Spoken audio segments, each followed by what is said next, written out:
स्वागत है आप सभी का मेरे चैनल पर।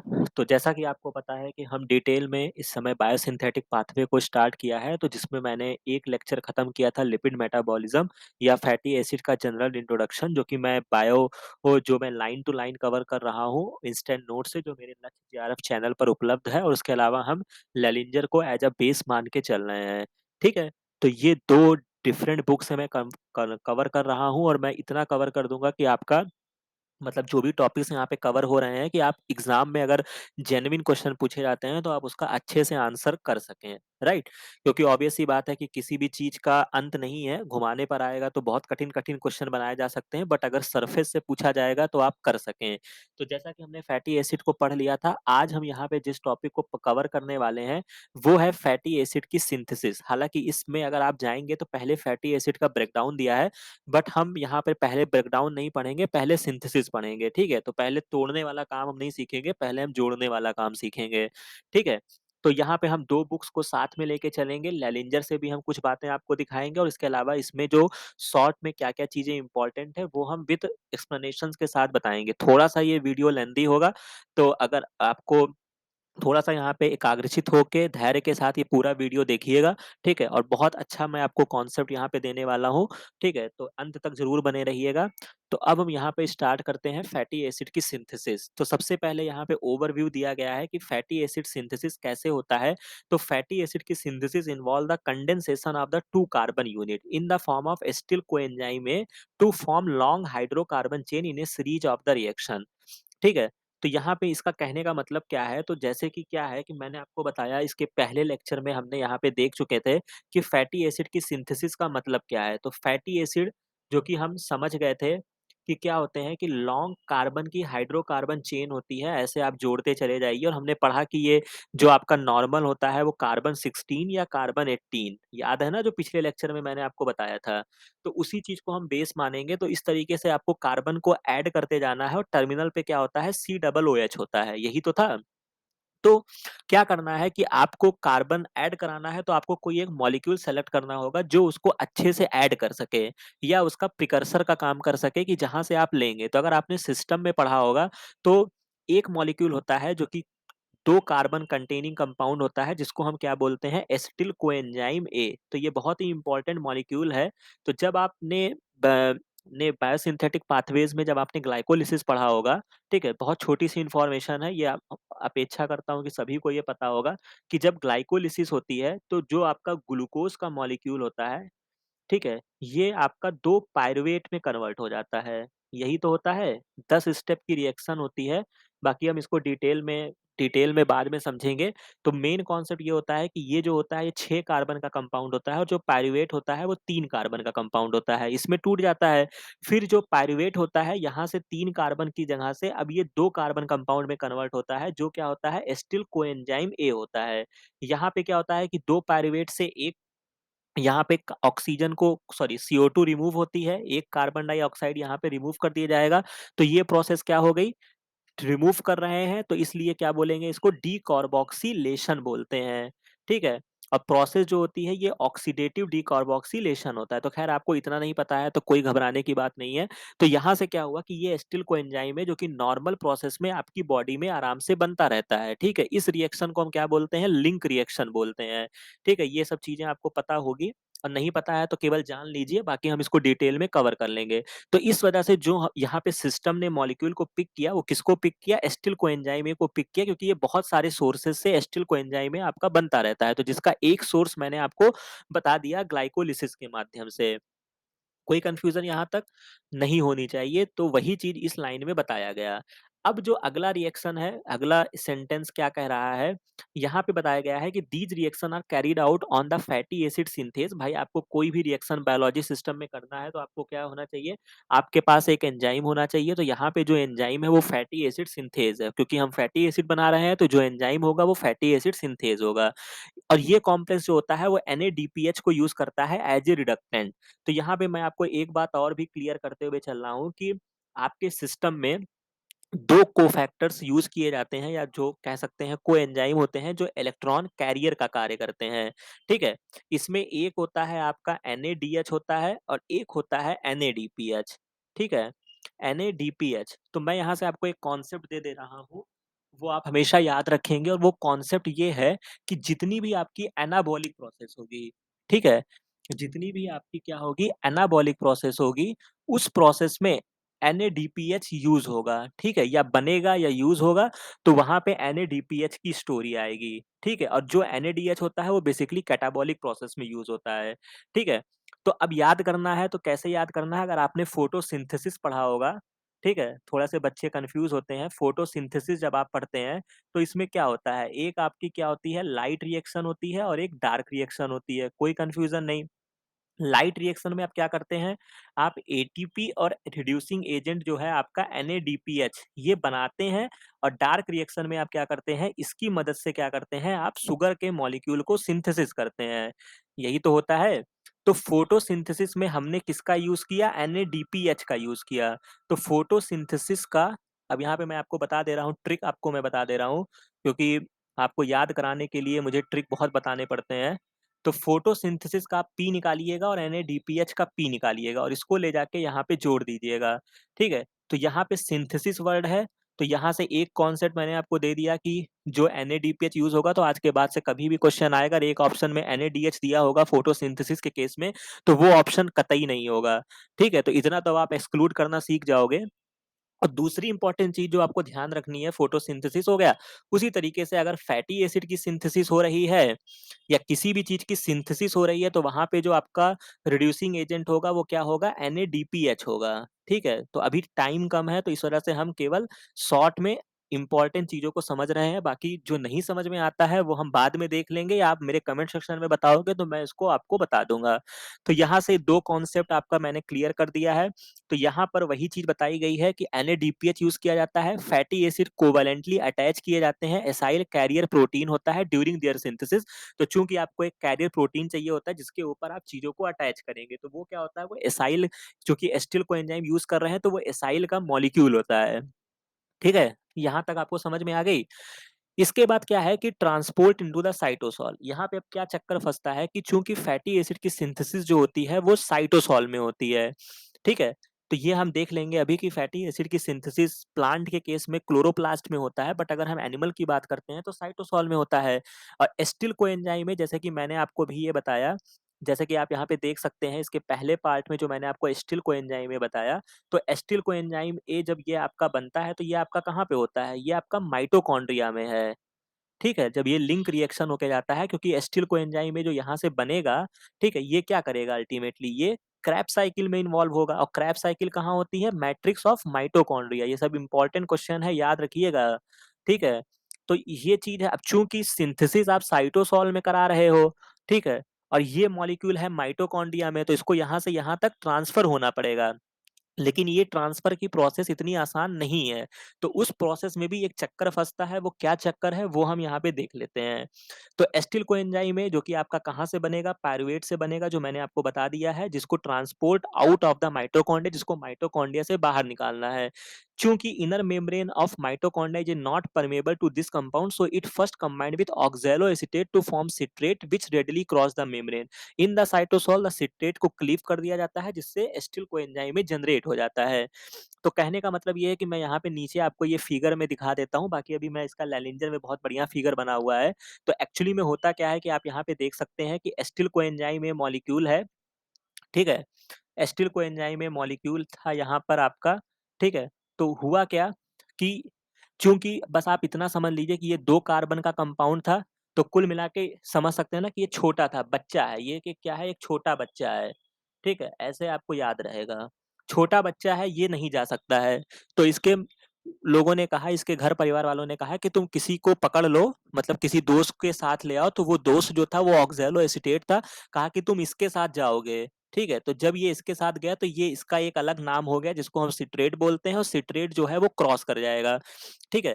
यहाँ पर जब ये सिट्रेट के फॉर्म में जाएगा, चूँकि ये सिट्रेट है, अब इसको वापस से आपको ब्रेक करके निकालना है, एसिटिल कोएंजाइम में आपको चाहिए था, तो चूँकि ये बड़ा मॉलिक्यूल है, जब आप इसको ब्रेक करोगे तो आपको अपनी एनर्जी खर्च करनी पड़ेगी, ठीक है? तो यहाँ पे जब एनर्जी खर्च हुई तो एटीपी यूज़ हुआ। और जो सबसे इम्पोर्टेंट चीज़ है वो ये एंजाइम का नाम है एटीपी सिट्रेट लाइएज। ऐसे एग्जाम में पूछा जाता है कि एटीपी सिट्रेट लाइएज कहाँ पे होता है, तो ये साइटोसॉल में एंजाइम होता है। और सिंथेज जो होगा, यहाँ पे मैं लिख देता हूँ, यहाँ पे मेंशन नहीं है, सिंथेज जो होगा वो माइटोकॉन्ड्रिया में होगा। तो ये लाइएज जो करेगा इसको ब्रेक करेगा, एटीपी यूज होगा। इसके बाद क्या होता है, ये मॉलिक्यूल ऑक्जेलो एसीटेट जो होता है ये भी पार नहीं कर सकता है, मतलब चले तो आए, ठीक है, क्योंकि ऑक्जेलो एसीटेट यहाँ पर भी नहीं जा रहा था। तो ऑक्जेलो एसीटेट भी परमेबल नहीं होता है, तो ऑक्जेलो एसीटेट को क्या कर दिया जाएगा, मैलेट में रिड्यूस कर दिया जाएगा। यहाँ पे NaDH की मदद ली जाएगी और फिर या तो फिर ये मैलेट के फॉर्म में चला जाएगा या पायरुवेट के फॉर्म में निकल जाएगा। तो खैर इतनी बातें आपको नहीं जाननी है, बस आपको जो यहाँ के पॉइंट ऑफ व्यू से जो इंपॉर्टेंट चीज है वो आपको ये जानना है कि सिट्रेट के फॉर्म में गया, एटीपी सिट्रेट लाइएज कहाँ पर होता है, साइटोसॉल में होता है, एटीपी की मदद से उसको जोड़ा गया, ठीक है, तोड़ा गया, सॉरी, ठीक है। और ये क्या था, स्टील कोएंजाइम है जो कि 2 कार्बन का कंपाउंड था। अभी छोटा बच्चा है, ये जा नहीं सकता है, इस वजह से इसको क्या किया गया, एक बड़े कह सकते हैं गार्जियन के साथ, जो ऑक्जेलो एसीटेट था वो एक गार्जियन था जिसकी मदद से इसको सिट्रेट में कन्वर्ट कर दिया गया। सिट्रेट के फॉर्म में सिट्रेट ने क्या किया, अपने अंदर छुपा लिया और इसको पार करा दिया। समझ रहे हैं? तो ये इतनी सी स्टोरी है जो कि बहुत सिंपल वे में मैंने आपको बता दिया है। ठीक है, अगर आपको यहाँ तक क्लियर हो गया होगा, ठीक है। अब हम इसको आगे देख लेते हैं, ठीक है, जो हम यहाँ पे शॉर्ट फॉर्म में इसको पढ़ रहे हैं। तो यहाँ पर क्या कर दिया गया, उसको क्लीव कर दिया गया जिससे आपका स्टील कोएंजाइम में जनरेट हो गया। इसके बाद पाथवे के बारे में हम थोड़ा सा डिटेल में समझेंगे। तो यहाँ पे फैटी एसिड की जो सिंथेसिस होती है वो कार्बोक्सिलेशन ऑफ एसिटिल कोएंजाइम है टू फॉर्म मेलोनिल कोएंजाइम है। तो पहला रिएक्शन जो होता है उसमें कार्बोक्सिलेशन होता है, मतलब एसिटिल कोएंजाइम में एक कार्बन का ऐड करके मेलोनिल कोएंजाइम में बनाया जाता है जो 3 कार्बन कंपाउंड होता है, ठीक है। जो कि एक ये जो प्रोसेस होता है इसको कैटालाइज करता है biotin containing enzyme acetyl coenzyme में कार्बोक्सिलेज। तो यहाँ पे मैं आपको एक चीज और बता देता हूँ, ये बायोकेमिस्ट्री का ये थंब रूल होता है, ठीक है। और वो थंब रूल क्या कहता है, वो थंब रूल ये कहता है कि जब भी मान लीजिए कि एक्स से वाई मॉलिक्यूल का बनना है, ठीक है, मान लीजिए कि ये एक्स जो है वो आपका 2 कार्बन का कंपाउंड है और आपको यहाँ पर क्या करना है, 3 कार्बन ऐड करना है। तो यहाँ पर जो एंजाइम यूज किया जाता है उसका जो कोफैक्टर होगा, ठीक है, ये यहाँ पे आप देख लीजिए, लाइन में यही लिखा हुआ है कि कार्बोक्सिलेशन रिएक्शन कराना है जो कि biotin containing enzyme steel coenzyme में कार्बोक्सिलेज यूज होगा।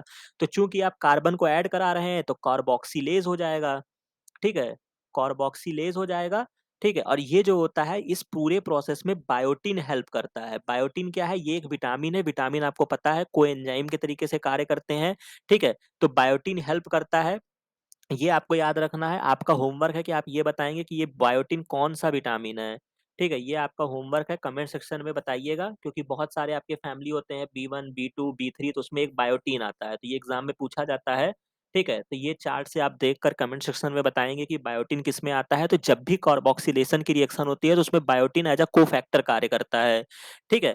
तो बस वही चीज यहाँ पे बताई गई है। तो मान लीजिए कि आपका एसिटिल कोएंजाइम ए था, तो एसिटिल कोएंजाइम ए था, ठीक है, इसको आपने एक कार्बन और ऐड कर दिया, तो ये 2 कार्बन कंपाउंड था, अब ये 3 कार्बन कंपाउंड बन गया जिसका नाम क्या है, मेलोनिल कोएंजाइम ए, ठीक है। तो ये प्रोसेस हो गई, यहाँ तक आपको समझ में आ गया होगा, यही बात बताई गई है। इसके बाद एस्टिल कोएंजाइम में और मेलानिल कोएंजाइम में कन्वर्ट हो जाते हैं इनटू एसीपी डेरिवेटिव्स में, ठीक है। ये आगे हम अभी फिगर में समझ लेंगे। इसके बाद इलॉन्गेशन साइकिल चलती है जहाँ पे 4 रिएक्शन होती है। तो पहला कंडेंसेशन होता है, फिर रिडक्शन होता है, फिर डिहाइड्रेशन होता है, फिर कंडेंसेशन होता है। बाकी अभी हम इसको फिगर से समझ लेंगे। और elongation of the fatty acid जो मैंने आपको बता रखा है कि स्मूथ एंडोप्लाज्मिक रेटिकुलम में होगा, जो हम इसके पिछले लेक्चर में देख चुके हैं, ठीक है। तो ये आपको याद रखना होता है।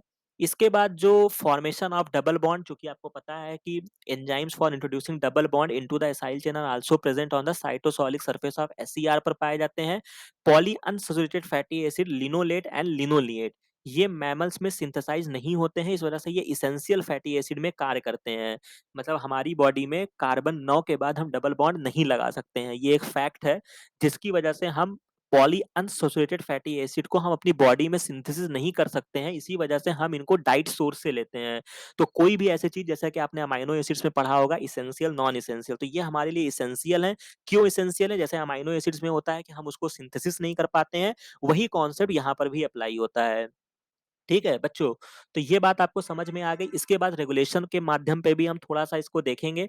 तो कोई भी जो पाथवे होता है, उसका जो पहला एंजाइम होता है, वही उसका रेट डिटरमाइनिंग स्टेप होता है। तो इसमें जो पहला एंजाइम है, वो एसिटिल कोएंजाइम है, कार्बोक्सिलेज है, जो कि कार्बन को ऐड कर रहा था, जिससे वो मैलोनिल बन रहा था। ठीक है? यही तो पहला स्टेप था। तो एसिटिल कोएंजाइम में कार्बोक्सिलेज को इनएक्टिवेट कर दिया जाता है। कैसे इनएक्टिवेट करते हैं, ये हम अभी इसका डिटेल मैकेनिज्म देखेंगे। बेसिकली 2 इंपॉर्टेंट चीज़ आप याद रखेंगे, ग्लूकागॉन एंड एपिनेफ्रिन। ये क्या करते हैं, इनहिबिट करते हैं फैटी एसिड की सिंथेसिस को, ठीक है? और इंसुलिन जो होगा वो इसको एक्टिवेट करेगा। बाकी कैसे करेगा ये हम आगे देखेंगे, और ये क्यों कर रहे हैं इसको यहाँ पे पहले समझ लेते हैं।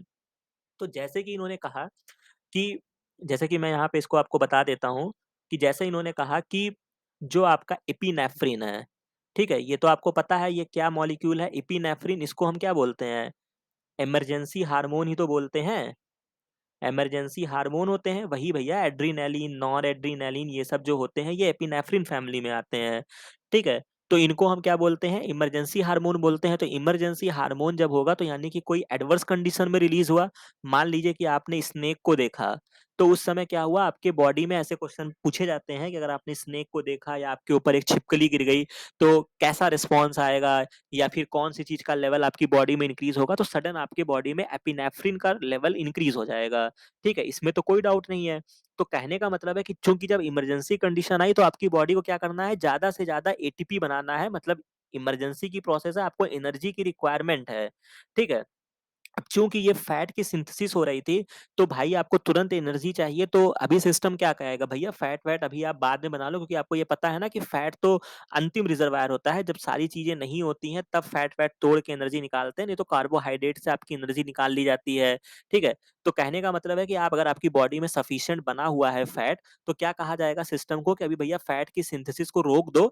जब सुटेबल कंडीशन आएगी तो हम इसको वापस से बना लेंगे। तो यानी कि इमरजेंसी कंडीशन में ये बंद हो जाएगा, सिंपल सी कॉन्सेप्ट है। और इंसुलिन जो होगा वो इसको इंक्रीज करेगा, ग्लूकागॉन जो होगा वो इसको डिक्रीज करेगा। वही बात यहाँ पे बताई गई है। ठीक है? तो यहाँ तक ये बात आपको समझ में आ गई होगी। अब हम इसको थोड़ा-सा यहाँ पे डिटेल में पढ़ेंगे, ठीक है? तो यहाँ तक आई होप आपको सारी चीज़ें समझ में आ रही होंगी। तो वही सारी इंट्रोडक्शन यहाँ पे दिया गया है कि फैटी एसिड सिंथेसिस कैसे होते हैं। 2 कार्बन की यूनिट होगी, वो कार्बन यूनिट एसिटिल कोएंजाइम में होगा, हमने समझ लिया। इसके अलावा एक चीज़ आपको और याद रखना है कि जैसे कि आप ये एक माइंडसेट भी होता है और एग्ज़ाम में क्वेश्चन पूछे गए हैं कि ये जो प्रोसेस है, जैसा कि आप पढ़ते हो ना, जैसे मान लीजिए कि किसी चीज़ की सिंथेसिस किया, ठीक है?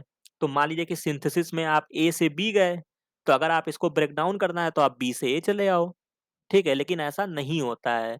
तो यही चीज़ बताया गया है नेक्स्ट लाइन में कि जो आपकी beta oxidation of fatty acid होता है, जो कि उसका ब्रेक डाउन करता है, beta oxidation of fatty acid, ठीक है? और ये जो आपका है फैटी एसिड सिंथेसिस, ठीक है? फैटी एसिड की जो सिंथेसिस होती है, ये ऐसा नहीं है कि इसको उल्टा कर दो, प्रोसेस में आ जाओ तो ये हो जाएगा, और इसको उल्टा कर दो तो ये हो जाएगा, ऐसा बिल्कुल नहीं है। ये दोनों ही डिफरेंट प्रोसेस हैं, ठीक है? तो ये वाइस वर्सा नहीं है, ठीक है? ये मत सोचना कि हाँ, उसका उल्टा स्टेप कर लिया मतलब फैटी एसिड की सिंथेसिस पढ़ लिया, तो इसको तोड़ने के लिए हम वापस से चलेंगे, मतलब एक-एक मॉलिक्यूल को रिमूव करते जाएँगे। जैसे एसिटिल कोएंजाइम में ऐड किया है, वैसे एक-एक मॉलिक्यूल रिमूव कर देंगे।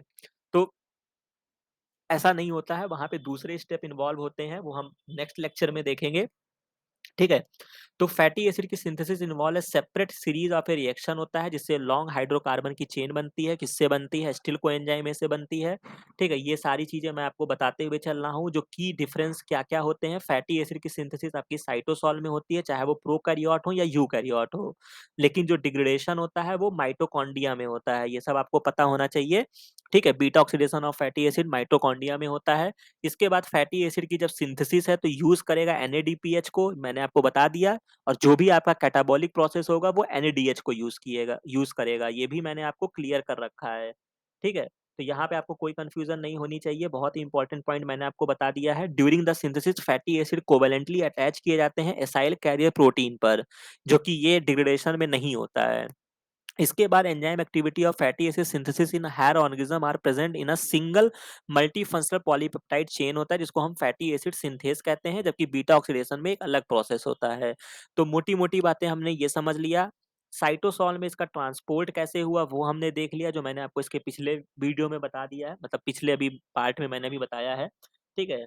लेक्चर के स्टार्ट में, तो आप उसको इस पूरे पैराग्राफ को आप रीड करिएगा, ठीक है?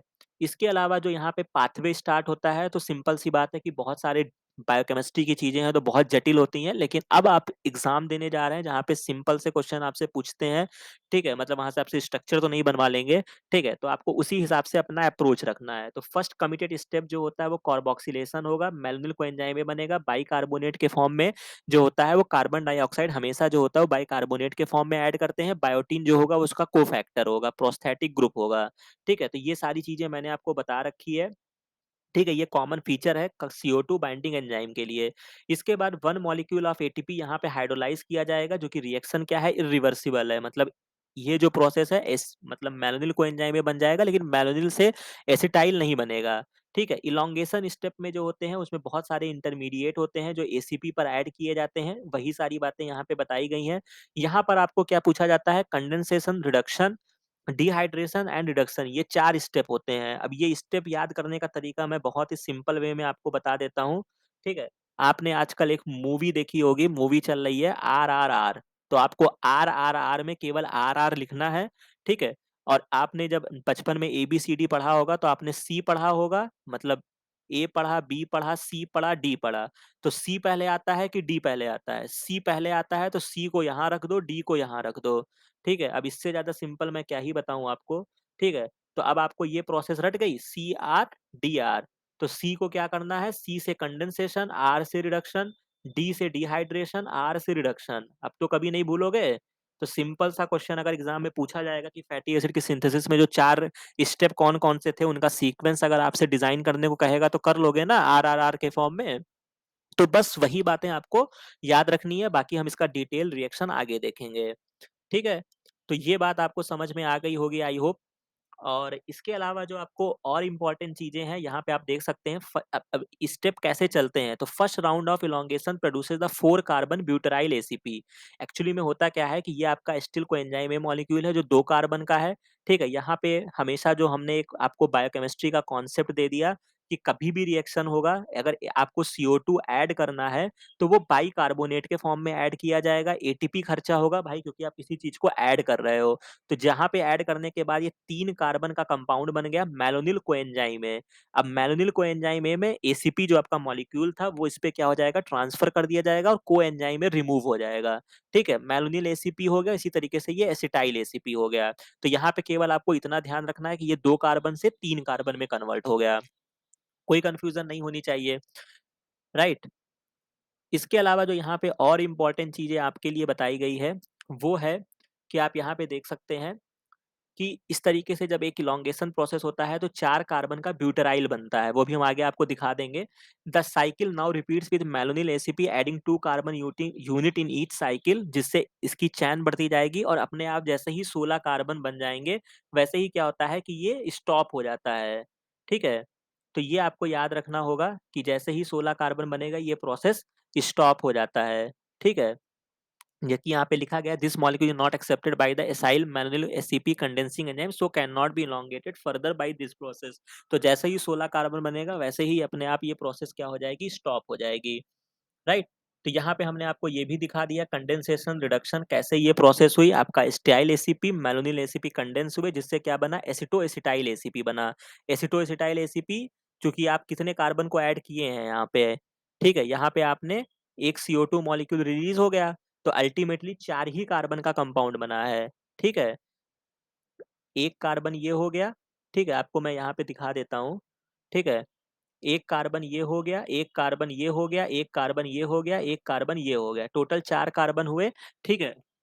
और ये अभी आगे मैं आपको बता दूंगा कि ये क्यों हुआ। जैसे कि यहाँ पे ये 2 कार्बन का कंपाउंड था और ये 3 कार्बन का कंपाउंड था, तो भाई अगर आपने कुछ कंडेंस किया है, तो आपको 5 कार्बन का कंपाउंड मिलना चाहिए था ना, लेकिन 5 नहीं मिलता है, क्योंकि एक CO2 रिमूव हुई।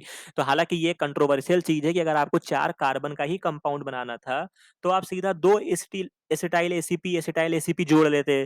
तो आपने मेलोनिल क्यों जोड़ा, तो आपने 3 कार्बन का कंपाउंड क्यों बनाया? तो ये क्या होता है, ये केमिस्ट्री में क्या है कि अगर एसिटाइल एसिटाइल को कंडेंस करना आसान नहीं है, वो थर्मोडायनेमिकली अनस्टेबल प्रोसेस होती है, इसी वजह से मेलानिल को बीच में बनाया जाता है। तो अभी आप केवल इतनी बात याद रखेंगे, अगर आपसे ऐसे एग्जाम में कुछ क्वेश्चन घुमा के पूछा गया तो क्या है, वो केमिस्ट्री के रूल के अकॉर्डिंग थर्मोडायनेमिकली फेवरेबल नहीं है, इसी वजह से मैनुअल बनाया गया। राइट। बस इतनी सी बात आपको याद रखना है, बाकी आपको ज्यादा इसमें नहीं याद रखना है। ठीक है। तो ये मैंने आपको बात बता दी है। फिर डिहाइड्रेशन हो गया, एक इसको रिड्यूस किया गया, फिर डिहाइड्रेशन एक वाटर मॉलिक्यूल को रिमूव किया गया, और इस तरीके से क्या बन गया, ब्यूटाराइल एसीपी बन गया, मतलब 4 कार्बन का कंपाउंड बन गया। ठीक है। अब चूंकि 4 कार्बन का ये कंपाउंड बन गया है, तो अब चूंकि इसी पर बाकी चीजें ऐड होती जाएंगी, तो ये आप देख सकते हैं, जैसे ये 4 कार्बन था, फिर 6 कार्बन, फिर 8 कार्बन, फिर 10 कार्बन, फिर 12, फिर 14, फिर 16। तो यानी कि एक स्टेप ये हो गया, 2 step, 3 step, 4 step, 5 step, 6 step, और एक वो था ही। तो ऐसे 7 स्टेप जो होते हैं वो आपके चलते हैं। ठीक है। तो यहाँ पे आपको कोई कंफ्यूजन नहीं होनी चाहिए। ठीक है। तो ये जो ओवरऑल स्टाइकोमेट्री आती है, उसमें क्या हुआ, चूंकि आपने पाल्मिटेट को बनाया जो कि 16 कार्बन का कंपाउंड था।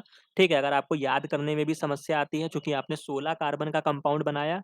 ठीक है। पाल्मिटेट 16 था, 2 आपका बेसिक यूनिट था जो कि एस्टाइल कोएंजाइम में था। तो 2 को 16 से डिवाइड कर दोगे तो यानी कि आपको 8 एसिटाइल कोएंजाइम में चाहिए। तो यहाँ पे तो कोई कंफ्यूजन नहीं, 8 स्टील कोएंजाइम में चाहिए, 7 बार आपको एटीपी खर्चा करना पड़ेगा। ठीक है। 7 एटीपी कंज्यूम होगी जो स्टील से मेलानिल बना रहे थे। राइट।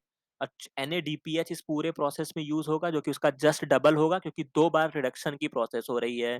ठीक है। तो ये इंपॉर्टेंट स्टाइकोमेट्री है जो आप याद रखेंगे। ठीक है। जो इंपॉर्टेंट चीज मैंने थी वो यहाँ पे मैंने आपको बता दिया है। अब हम यहाँ पे कुछ और चीजें आप देख सकते हैं, 7 बार ये 7 राउंड ऑफ फैटी एसिड का इलोंगेशन होता है, 1 एटीपी कंज्यूम हो जाती है मेलानिल वाले स्टेप में, तो 2 एटीपी यूज होते हैं रिडक्शन प्रोसेस में। इसके अलावा यूकैरियोट में जो आपका इलोंगेशन होता है, ये भी यहाँ पे दिया गया है, fatty acid beyond 16 palmitate is carried by the cytosolic surface of smooth endoplasmic reticulum करता है। ठीक है। तो ये हमने पहले आपको बता रखा है। प्रोकैरियोट में फैटी एसिड की सिंथेसिस के लिए क्या होता है, ईच ऑफ रिएक्शन जो होते हैं वो सेपरेट एंजाइम होते हैं, जबकि यूकैरियोट में एक कॉमन एंजाइम होता है जिसको हम फैटी एसिड सिंथेस कहते हैं। तो ये हम आगे इसको देख लेंगे। इसके बाद डबल बॉन्ड का फॉर्मेशन में आपको बस इतना याद रखना है कि जो कि यहाँ पे दिया गया है, मैमल्स जो होते हैं उनके में कार्बन 9 के बाद हम डबल बॉन्ड नहीं ऐड कर सकते हैं। इसीलिए लिनोलेट लिनोलिनेट हमारे लिए क्या होते हैं, हमारे लिए इसेंशियल फैटी एसिड है, जो आपको यहाँ पे याद रखना है। और ये सारी स्टोरी जो होती है, बाद में अनसैचुरेटेड फैटी एसिड में आपका अर्किडोनिक एसिड आता है जिसमें 4 डबल बॉन्ड होते हैं, प्रोस्टाग्लैंडिन, प्रोस्टासाइक्लिन, थ्रोम्बोक्सिन, ल्यूकोट्राइन्स, ये हम पढ़े हुए हैं।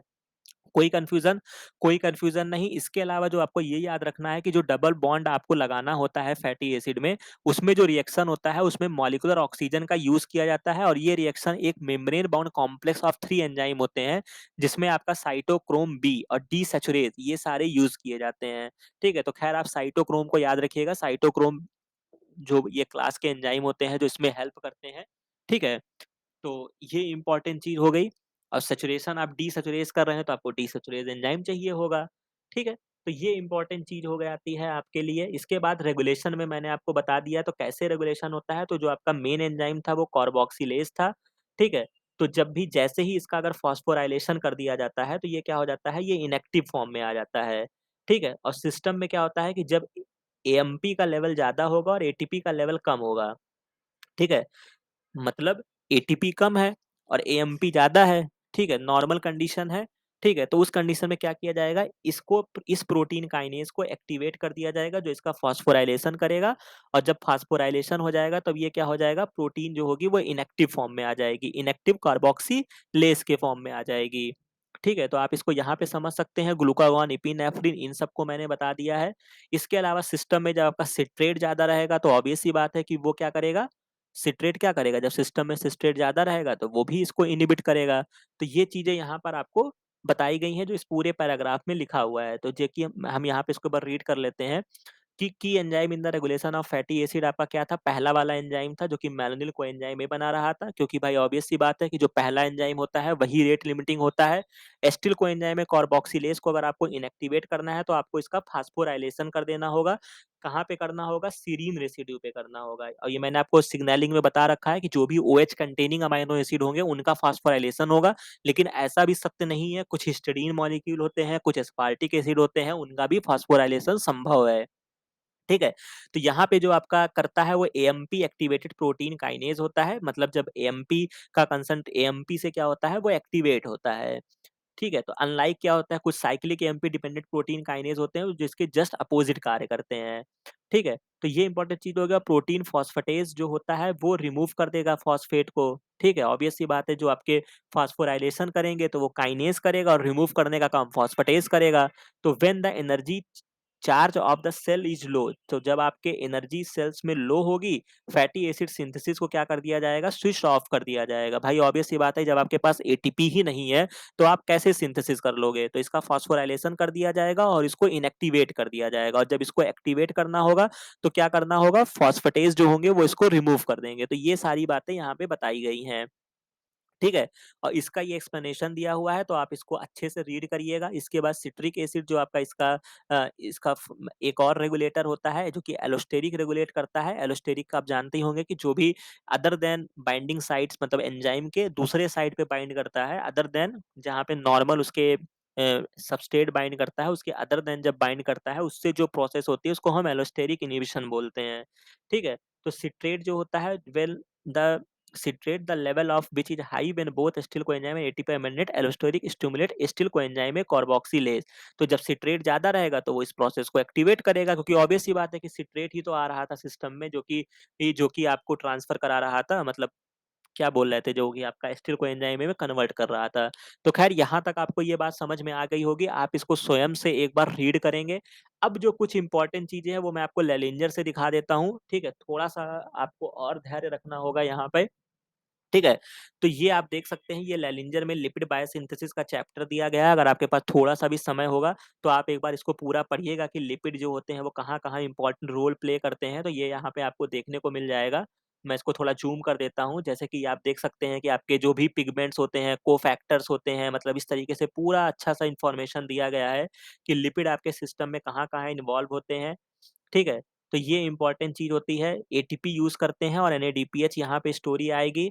ठीक है? ये भी मैंने आपको बता दिया है। इसके बाद biosynthesis of the fatty acid क क्यों ज़रूरी है? तो चूँकि यहाँ पे इंटरमीडिएट 3 कार्बन का इंटरमीडिएट बनता है जिसको हम मैलोनिल कोएंजाइम ए बोलते हैं। ठीक है? क्या बोलते हैं? मैलोनिल कोएंजाइम ए बोलते हैं। ठीक है? जो कि है, लेकिन ये फैटी एसिड के ब्रेकडाउन में इन्वॉल्व नहीं होता है। ये इम्पोर्टेंट बात यहाँ पे लिखी हुई है। ठीक है? मैनुअल कोएंजाइम है जे form from acetyl coenzyme and bicarbonate. तो चूँकि आप कार्बन को ऐड कर रहे हैं, तो ये इम्पोर्टेंट चीज़ होता है। और एक और चीज़ आपको हमेशा याद रखना है कि अगर बहुत डीप में ये पूछेगा आपसे, तो ये पूछेगा कि जो आपका बायोटीन प्रोटीन होता है, उसपे क्या होता है, जो फंक्शनल अमाइनो एसिड कार्य करता है, वो लाइसीन साइड आर्म होती है। ठीक है? मतलब आपको लाइसीन का नाम याद रखना है कि बायोटीन का रिलेशन लाइसीन से था। तो यहाँ पे एटीपी कंज्यूम हुई और ये रिएक्शन जो है वो आपकी हुई। ठीक है? मैनुअल कोएंजाइम में बना, इससे ज़्यादा अभी आप यहाँ पे ज़्यादा ध्यान नहीं देंगे। ठीक है? इसके बाद फैटी एसिड की सिंथेसिस हुई, रिपीटिंग सीक्वेंस हुए। यहाँ पर आप देख सकते हैं ये पूरा प्रोसेस हुआ कि ये आपका फैटी एसिड सिंथेज एक एंजाइम था। मैलोनिल ग्रुप थे और एसाइल ग्रुप आके इस पे अटैच हो गए। पहला कंडेंसेशन जो मैंने आपको आरआरआर के फॉर्म में रटा दिया। ठीक है?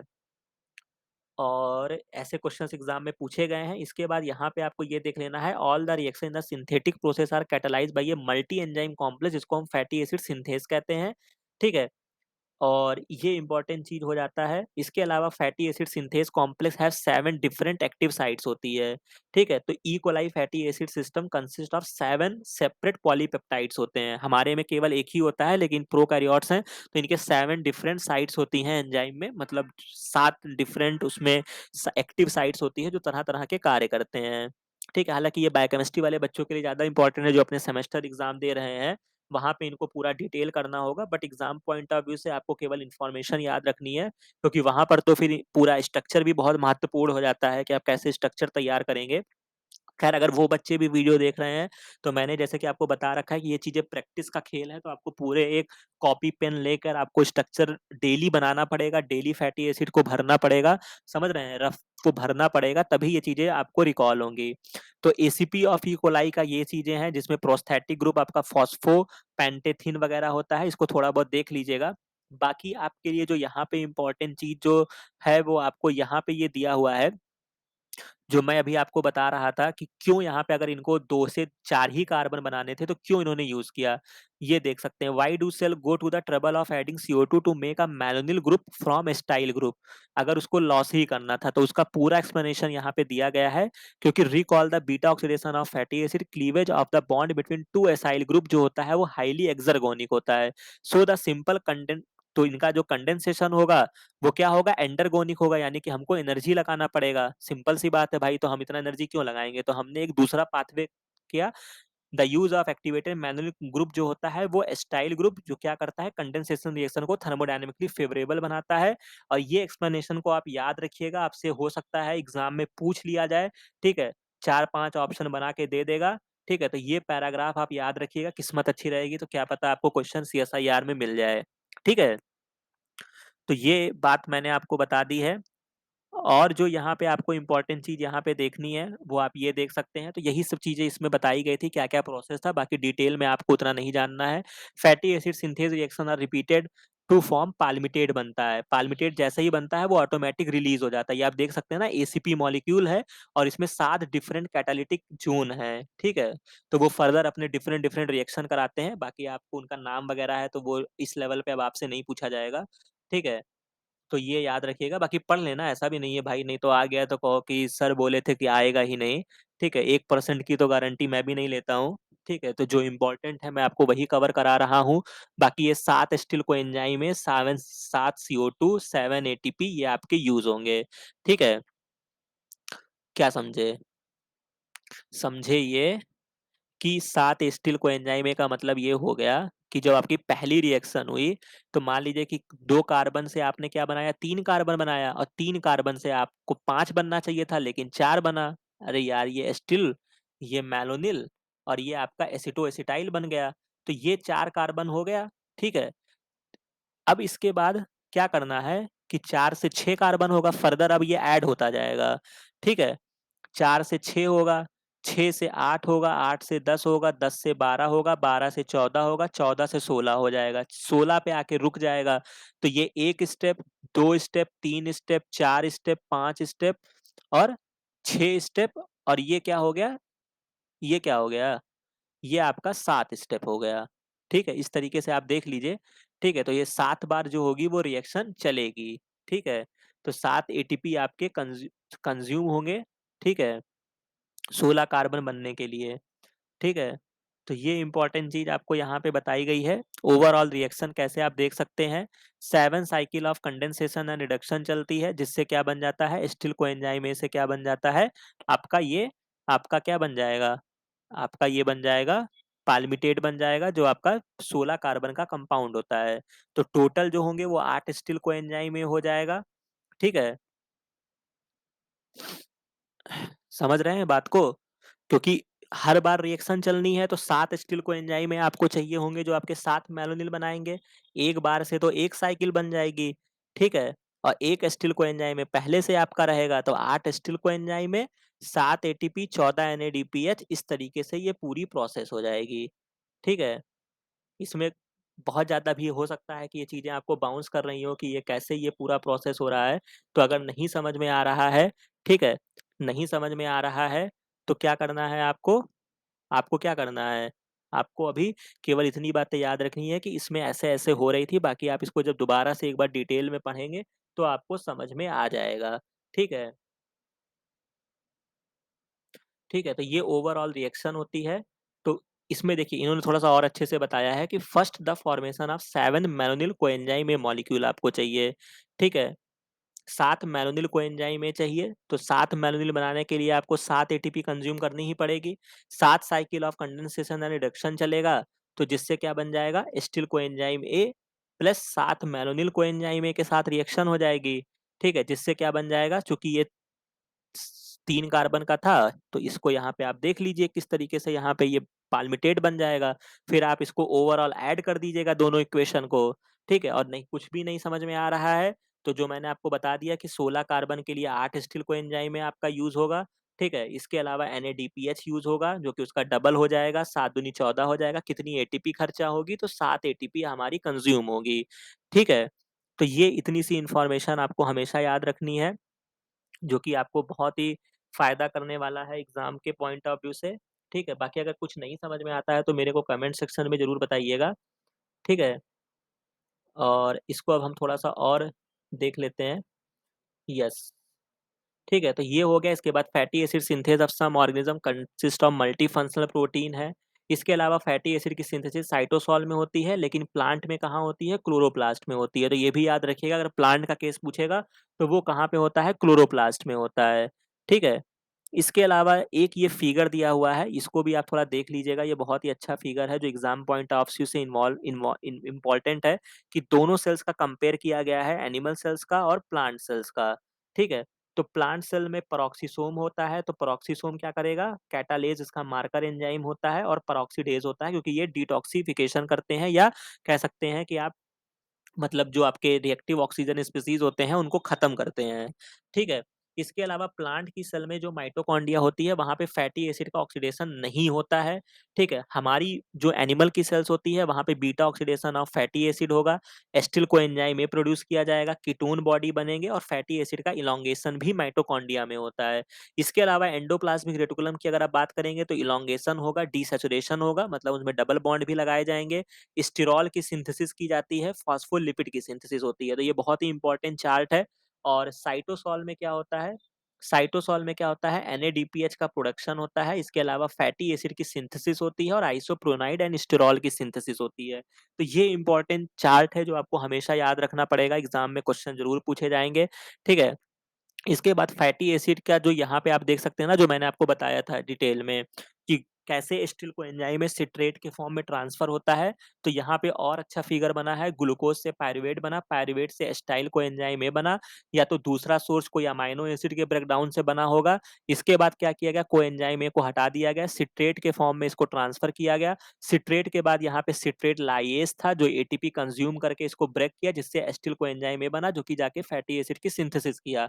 ऑक्सैलो एसीटेट था, जिससे मैलेट बना, मैलेट जो था वो सीधा यहाँ पे भाग के आ गया, ठीक है? या तो फिर ये पायरुवेट के फॉर्म में इधर भाग के आ गया, राइट? तो ये इंपॉर्टेंट चीज़ें आपको याद रखनी होगी, ठीक है? अगर पायरुवेट के फॉर्म में आया है, तो पायरुवेट से अब आपको 3 कार्बन से 4 कार्बन बनाना है, तो आपको एटीपी कंज़्यूम करनी पड़ेगी। तो सिस्टम पे डिपेंड करता है कि वो कौन से शटल के माध्यम से आएगा। ठीक है? इसके अलावा रेगुलेशन में मैंने आपको बताया ही था, सिट्रेट वगैरह जो इंसुलिन जो है वो किस तरीके से, यहाँ पे पूरा चार्ट यहाँ पे दिया गया है, कि ग्लूकागॉन, एपिनेफ्रिन इस पूरे प्रोसेस को इन्हिबिट कर देंगे, ठीक है? इंसुलिन एक्टिवेट करेगा, तो वही चीज़ यहाँ पे बताया गया है। इलॉन्गेशन की बात हम इसके पहले भी कर चुके हैं। तो ये इम्पोर्टेंट चीज़ था, जो हमने आपको बता दिया है। डीसैचुरेशन के लिए आपका मिक्स्ड फंक्शन ऑक्सीडेज की आवश्यकता होती है, ठीक है? तो ये इम्पोर्टेंट चीज़ें यहाँ पे मैं आपको बता दिया हूँ, ठीक है? आप इसको अच्छे से रिकॉल कीजिएगा। कहीं पर अगर आपको कुछ नहीं समझ में आता है, तो आप उसको कमेंट सेक्शन में ज़रूर बताइए, ठीक है?